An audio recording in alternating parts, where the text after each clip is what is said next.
the field compared to this matchup. So this should look a little bit Irelia favored, at least according to reasonably high elo solo queue. Regardless, TSM have a very spicy lane.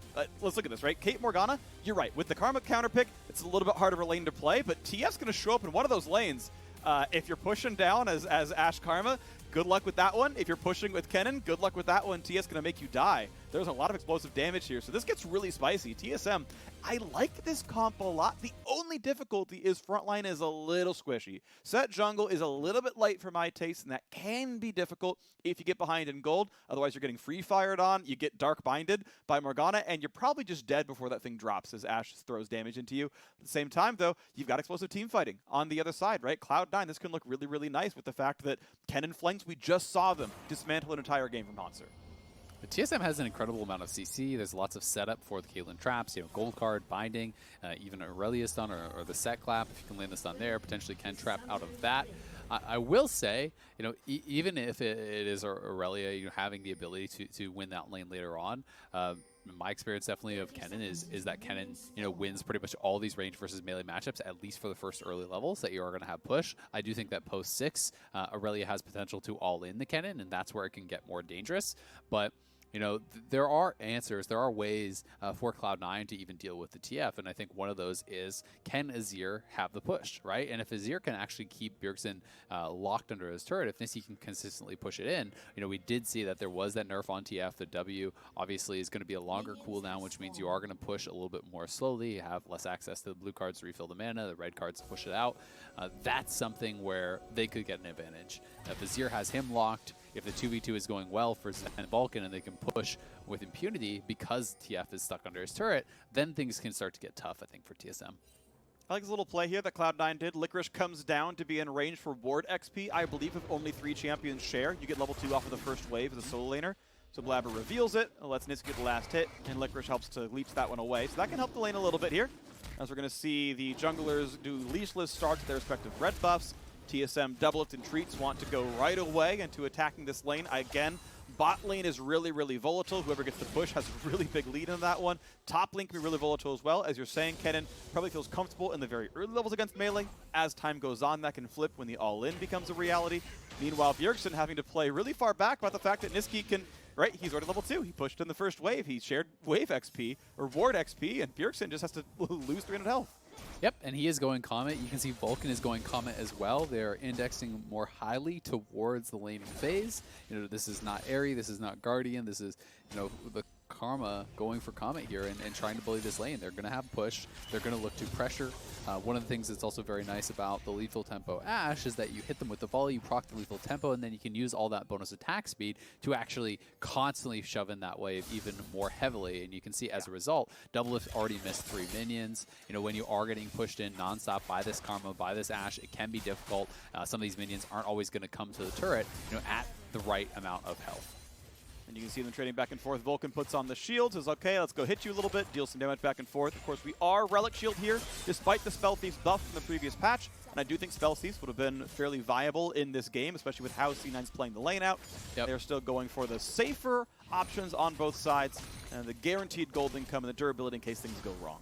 I do think it's a good point, because specifically when you are playing this style of matchup, when you're going to play Comet Karma, you don't have the mana regen, you are actually going to run out of mana. You're not going to be able to press Q on cooldown the whole time, right? And especially when he's using some of his abilities fairly aggressively to trade. We saw he used the E for the speed up, shield himself to try to dodge a binding, and then he can go in for some of those auto attacks. Spell Thieves would give you a lot more mana regen to be able to kind of continue up that harass, but it's obviously higher risk, higher reward, because you don't have the same amount of health that you would have here with that Relic Shield, and you also have to be constantly putting yourself at risk to go for those plays. But it looks like they're trying to poke them down and potentially set up a dive here. If they could get more damage down onto DoubleLift. Remember, there's no heal on DoubleLift. It's TP, so there is potential to actually pull off a dive, but they're not going to go for it. They don't know exactly where the Sett is, and haven't quite got DoubleLift or Treatz low enough to signal a dive. And ultimately, Spica just ends up skipping his Krugs. He takes top Scuttle, and then pretty standard stuff, right? You recall by 4 minutes, you get back to where you started. That's when your camps come back up. For now, though, we're seeing Spica head towards the top side in case there's a play. Licorice has to be respectful of the fact that he's in a 1v2 before too terribly long. Spica's around, tried to stay in fog. I believe he got seen, And out wave goes the Kennen. sucks. So this is actually kind of awkward for him. He does have a ward there, but it is on a pink, so he can't actually see anything. And this wave is horrible. So that's why he's kind of in this awkward spot. Good early damage. Licorice down to about half HP already and burns the flash. Not sure he had to. Broken Blade could Q again, but there was no extra stun. Either way, Licorice says, I don't want any part of this one. I'm out. Blaber can fight for a ward, I guess, but this is now a really difficult top lane as the TV comes back in because he needs to shut this wave out. Yeah, that was actually really, really tough. Licorice got put in a pretty bad spot. He was doing fairly well in farm, but because he just had a wave or two denied from him, it is going to be Broken Blade in the lead. Licorice, did not have the cover there from Blaber. Sett could have been in that area, so Licorice had to play with respect to that, and as a result, the wave got frozen, and Broken Blade's going to be sitting in a great spot.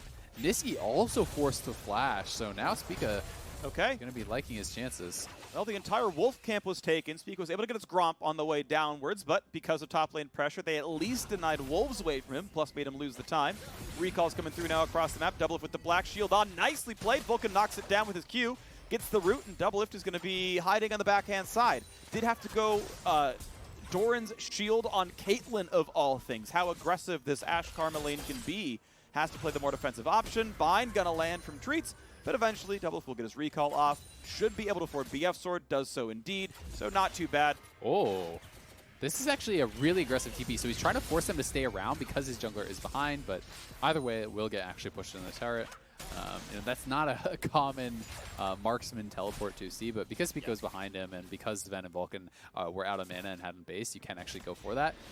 And these recalls, if they do get stopped, it would be pretty devastating. Either way, they're going to lose at least a full wave because this is not a cannon wave recall. So Zven, will, as a result, it'll be pretty much even on farm. They're going to take this time instead to go for plates. They are going to go for that dragon and grab the first dragon here for themselves. So the 2v2 going in the favor of Cloud9, they did have the push and force out this recall and will have summoner advantage, but TSM going to be feeling pretty good overall. After that TP is used, they're pretty much even. They got a dragon. Things are looking nice. And so right there, what you just saw, that is what TP buys you. The entire wave was lost from Zven of both gold and experience, plus allowing DoubleLift to also help with the Drake to make sure it's completely safe, that no one's going to stop that. That is what you get from burning teleport at about 6 minutes in the lane. Yes, I still think C9 could have played that bot lane slightly better and recall in front of Kennen. They would have still lost the Drake, but they would have lost less gold and experience. But regardless, this is the state we are now in, where the game is once again pretty much tied in gold. DoubleLift, once again, very close on farm overall. And hey, Drake advantage to TSM is going to feel pretty good for the early game.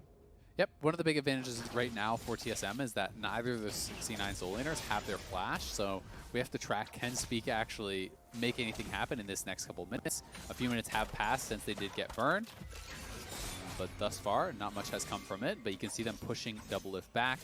About a third of his health knocked down there, but he still has 3 biscuits. He's not really in much danger. I would be surprised if he actually completed this recall. I do think that's just him kind of messing around a little bit because he has a lot of sustain with those 3 biscuits plus his Doran shield and fleet footwork. This is a fairly defensive kind of survive the lane style setup. And you can see Blaber again moving up here with Licorice to make sure that he does not get the wave frozen on him again. But Broken Blade has done great, and now there's no flash, and you are in trouble. Ult to top side. When is Licorice going to get to ult? Not going to be in time. First blood top side, and Blaber has to run for his life. TSM get the first kill on the board. Bjergsen gets right up there. Broken Blade gets the assist of that one. Very well done by TSM. They do find that window to punish the flashless Kennen, but now they are getting pushed in pretty hard on this bottom side. They have lost the turret plate, are getting poked out. Here it is one more time. They escort in that wave, so they know that Volibeawr is probably in the area, but Bjergsen is here, and there's not really much of a chance there for Licorice to survive whatsoever. Spica would have been there even if Blaber was there a little bit earlier, so they still would have had the main advantage. TSM, though, starting up this Rift Herald. Oh, 400 health left on that one. Ult is going to come across for the dunk. Spica gets the double stun, though, and Bjergsen's there as well. Look at the damage output. Nisqy trying to get away. The Volibeawr redunk, though, and that should be 2 kills picked up to C9. Broken Blade can't get out. This is the kind of C9 we used to see in the first half of the split. The willingness to fight, the ability to win them. And TSM couldn't even pick up the eye. So they got the Rift Herald, but they don't actually get the eye, so they really get nothing out of it. So in the end, it is just the 2 kills for 0, a tiny bit of kill gold on the actual monster itself there. But C9 coming out very heavily ahead. And this was a bit of a risky take for TSM. As you can see, Bjergsen, he's under his turret and has no TP or ultimate. So Nisqy is always going to be the one that gets here first. They just didn't expect, that Kennen would be able to arrive. They almost burst down Nisqy. It was actually a great flash from Spica, dunking Blaber in, then flashing in between them to clap them together, but Nisqy barely escapes. Licorice arrives. Bjergsen has to flash out. The other two die, and they don't get the eye. So Cloud9 right back in it. They now do have a lead and are going to be feeling a lot better about things going on the top side. So C9 back to a gold lead, 500 up. Some of that, of course, lies to you because Twisted Fate passive does generate free gold. And, that's just going to show up on the scoreboard regardless of the actual performance of the players. But still, going to say, a close game overall. One Drake, maybe not worth 1,000 gold. Maybe I favor C9 very slightly. But certainly too early to call any victors just yet. Cinderhulk finally now through for the Volibeawr, Broken Blade, and you can see how far back Licorice is playing, right? He is queuing for last hits with a minion wave there because Irelia will stack up the passive and she will just take him over. As far as the buffs in 10-15, they are now in effect for Irelia from level 7 onwards. She gets 10% more attack speed on a full stacked passive. That is now in effect here. So Broken Blade is finally, for the first time this game, receiving the buffs of 10.15. She was the same champion from before the patch, but now you can see he's feeling pretty comfortable in the mid game.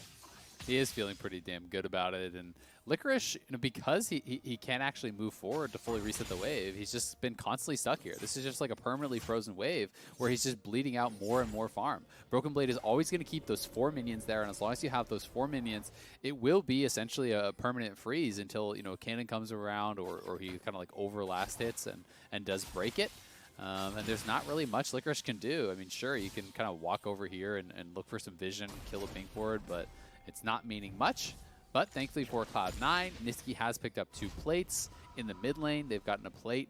I haven't seen if they've gotten a second one. Yeah, they have gotten 2 plates in the bottom lane. So it is that freeze for TSM up on the top side, but Licorice is still in range to get experience. And we'll see if he can actually keep the wave off his turret, because really what Broken Blade is doing is, flash for the ulti backwards, easy stun. Bjergsen's flashless, no way out of that one, and Blaber finds himself a kill. The kinds of tower dives C9 fans are looking for. The game, though, still close, 500 apart. C9 only keeping their goal afloat with these kills. Great kill, though. They did know that Bjergsen had no flash because he actually flashed out after the Rift Herald fight. He did have a spellbook heal, I think, there trying to survive, but wasn't able to do it.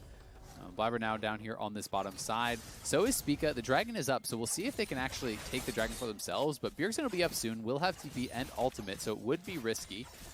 There is no teleport on Broken Blade, though, so that is kind of the big advantage right now for Cloud9. Licorice just based.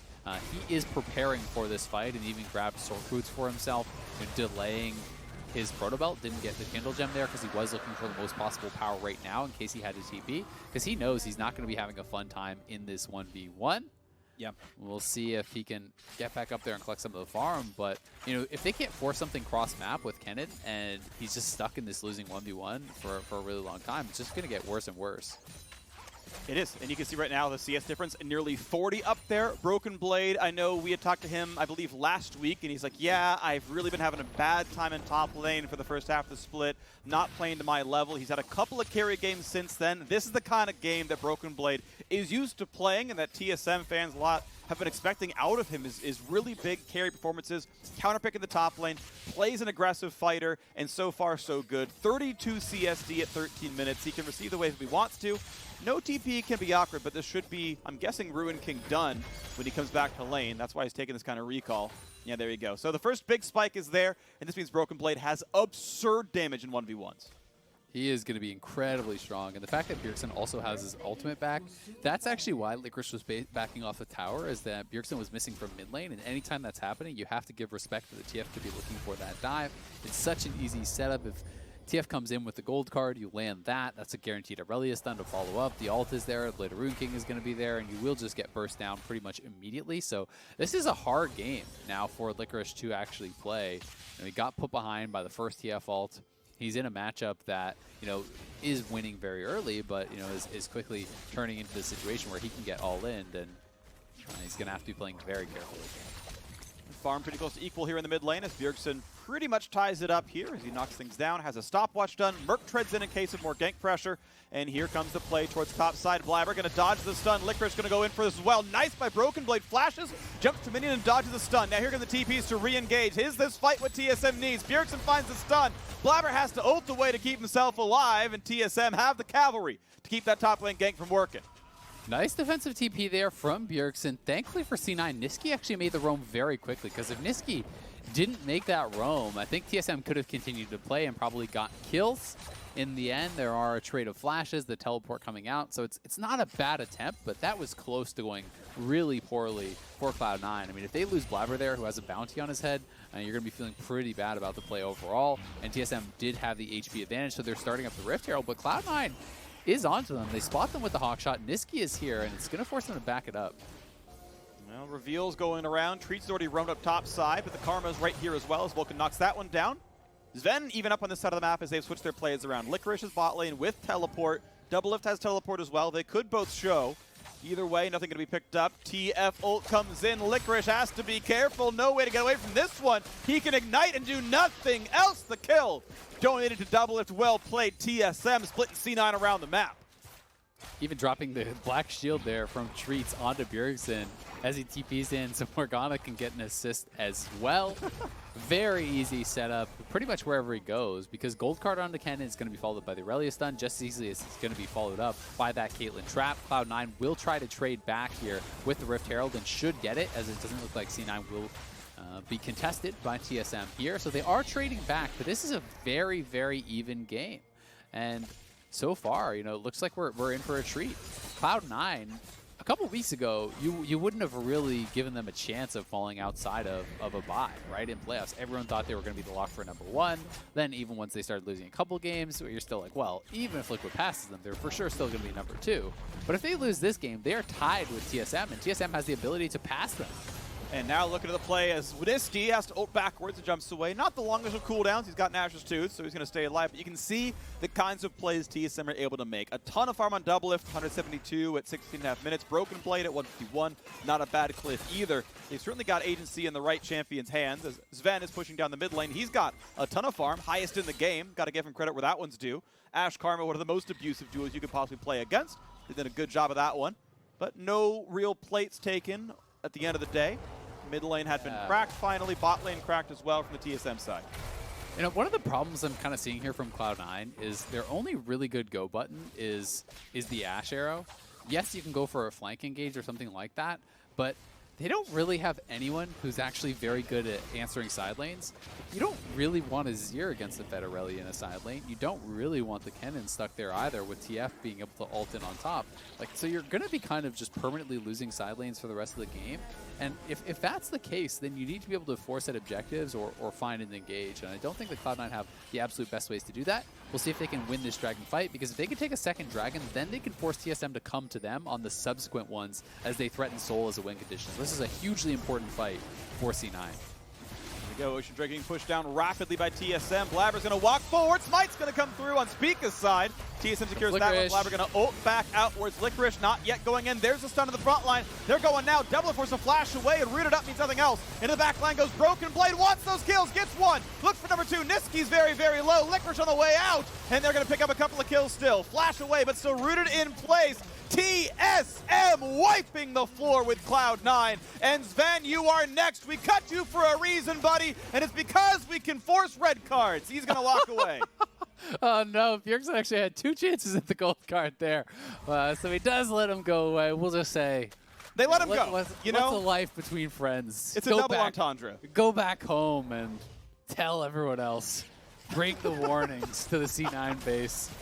What happens if you go to the goal, you know, if you go to the Dragon Pit. But here it is again, TSM coming out on top in this fight. They do land the smite, and then they do look for this engage, and critically Licorice did not have his flash, and exhaust is available on the Morgana. So despite the fact that Licorice finds a pretty good angle and the stun was there, the Ashe arrow landed onto DoubleLift, exhaust comes down, Black Shield and Guardian are there as well. You can see then Spica finding the angle, dunking Licorice back into his team. DoubleLift was still pretty much full health after that, and him and Bjergsen just stepping forward, taking the kill after kill after kill.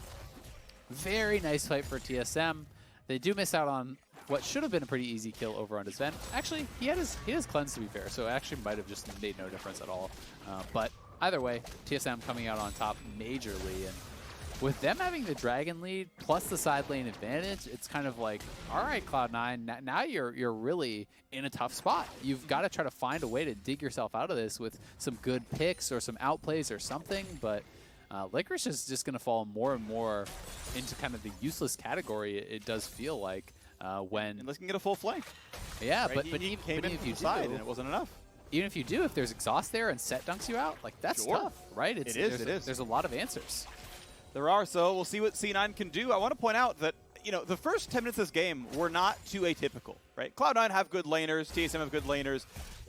What Cloud9 was dominating with, the reason they were 9-0, the reason everyone gave them the nod for winning this split outright and going back-to-back and being the most dominant team ever, was from 10 to 20 was when they would just grow a 7,000 gold lead on you and take the game over. TSM have weathered that so far, still weathering this as Bjergsen's here. And here's Licorice's attempt to find the stuns. He gets a bit of damage, but as you mentioned, the CC is there and no kills have come through. Redemption's going to top them all back off, and that was the kind of TP flank that they were looking for. That's what C9 hoped would happen, and it did nothing at all.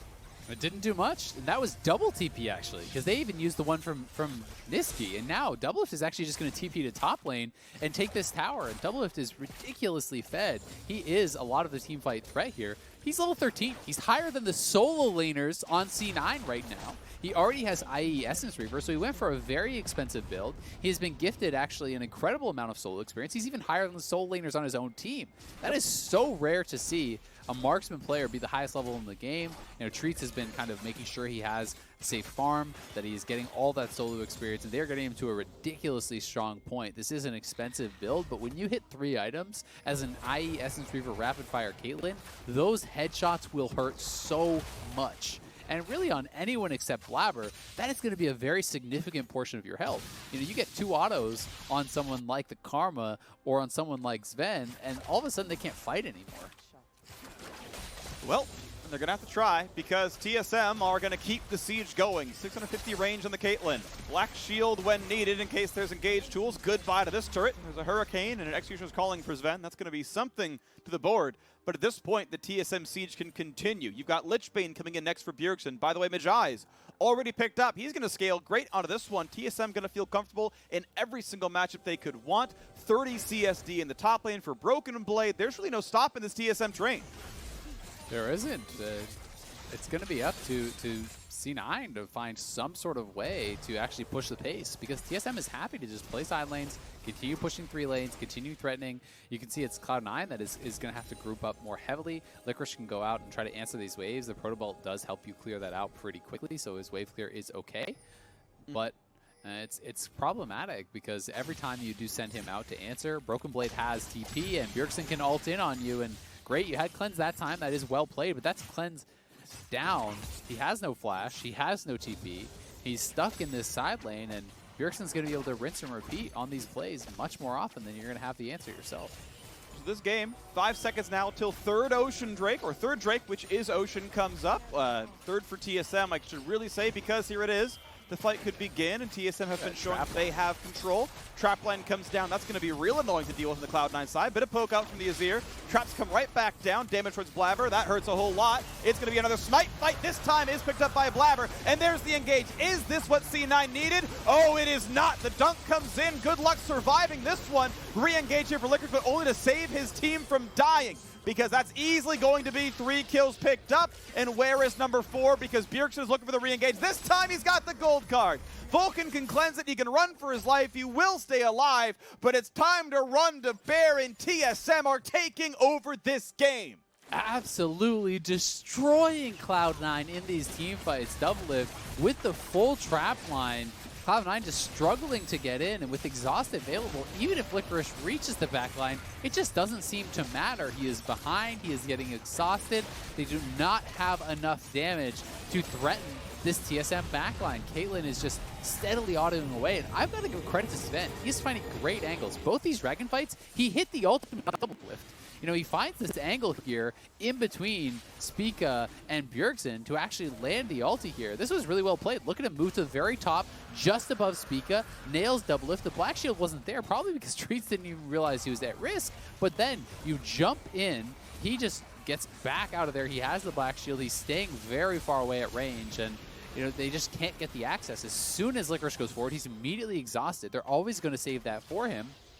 And Licorice just has no threat right now. TSM are positioning really, really well and just executing even better in these teamfights. This is a TSM that can threaten for being the best team in the league. You know, this is a TSM that their fans have been waiting for honestly the last couple years, that TSM fans were hoping they were going to get with the return of DoubleLift. And here they are in the end of Summer Split, you know, reaching this really high level form, taking down Cloud9, or at least looking like they're in position to do it. Bjergsen just had an incredible Zilean game yesterday. I mean, if Bjergsen and DoubleLift are playing, you know, at their peak level, these guys could beat anybody.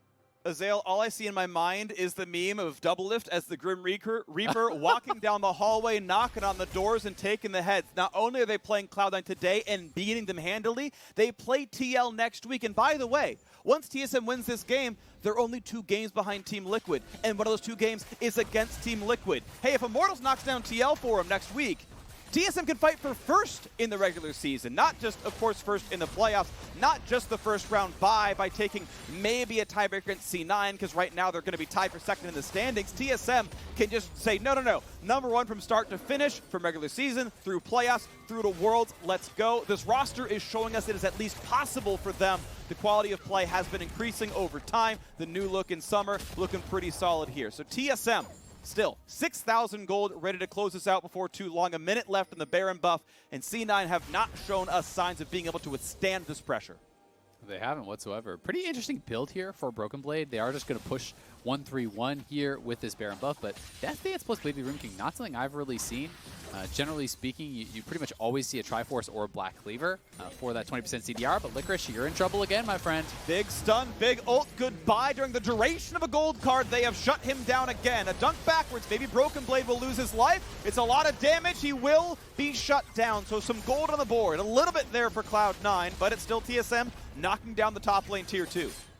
And DoubleLift has the range to safely siege here. There's not a lot of threat. As long as Spica stands in front of him, you can't get actually hit by the Ashe arrow. Turret is gone, and he has that trap line, but now he gets hit by that arrow.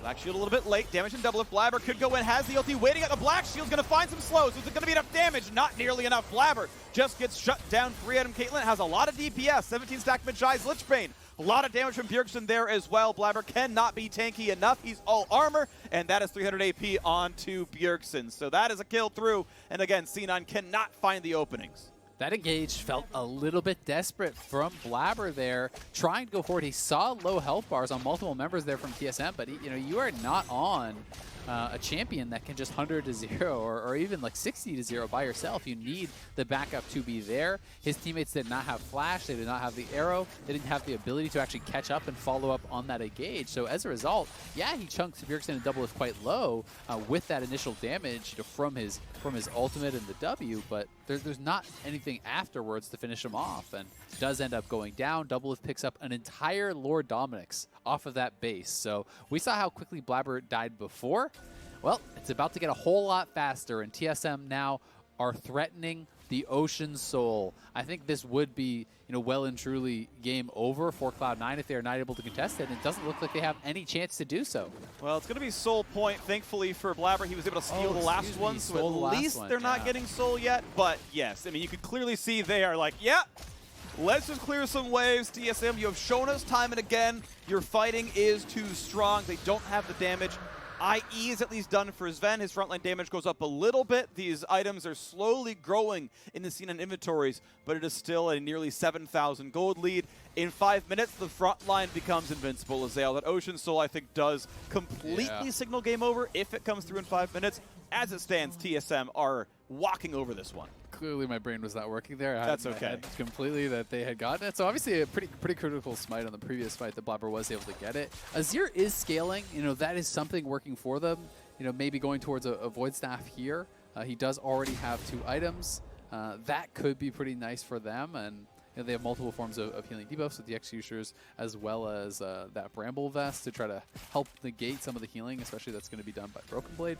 So there is a world in which C9 can win, but it is getting smaller and smaller, less and less likely. And Danger. Nisqy, you are dead. Danger, Nisqy. Dunked into the wall. Goodbye. Goodbye. TF not needed. How about a 980 damage critical strike to the head? As again, kills come through. DoubleLift takes another name on the list. And it's time for the inhibitor to die. They can actually keep pushing if they want to try to risk it. I don't know if they're going to continue going for it. I don't think they will, now that I see Broken Blade not even threatening on the bottom side. I thought they could try to threaten on multiple angles. Instead, they'll just take the much safer play. They'll move towards the Baron, moving Broken Blade up towards the mid lane so he can push that in. The rest of the team will move into the jungle and actually just get vision here as they wait for that Baron to spawn. That should be theirs, no contest, absolutely. Nisqy's still not up for 12 more seconds and does not have teleport, so even if he does spawn in time, there's no way for them to really challenge here. The gold lead expanding and expanding even further.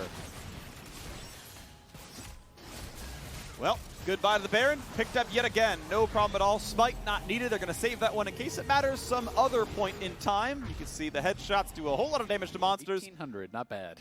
Yeah, I mean, there's bonus damages on top, but yeah, that is a lot of damage there. Negative armor on red buff. It's, you know, it's inflated numbers to be clear.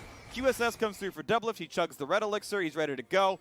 In case there is some kind of a chance, then in case that arrow does land, Double's going to get away from that one. If the black shield's light, he can still cleanse that one out. More items coming through. Black Cleaver nearly done on Broken Blade. And honestly, Zven has been incredible landing the arrows. Like, I think it's actually really hard to consistently land those arrows onto a Caitlyn who has long range and who has Black Shield and has those people around him. He's been finding the angles and finding the timings. He's been landing the arrow on DoubleLift almost every single time, and they're still losing the fight. So now, who do you even shoot it at, right? Like, it's not a lot of good options for him there. Unless they can force out the QSS from something else, which basically seems like pretty much a 0% chance because there's nothing else he really would ever need to cleanse. DoubleLift is just pretty much not an option anymore.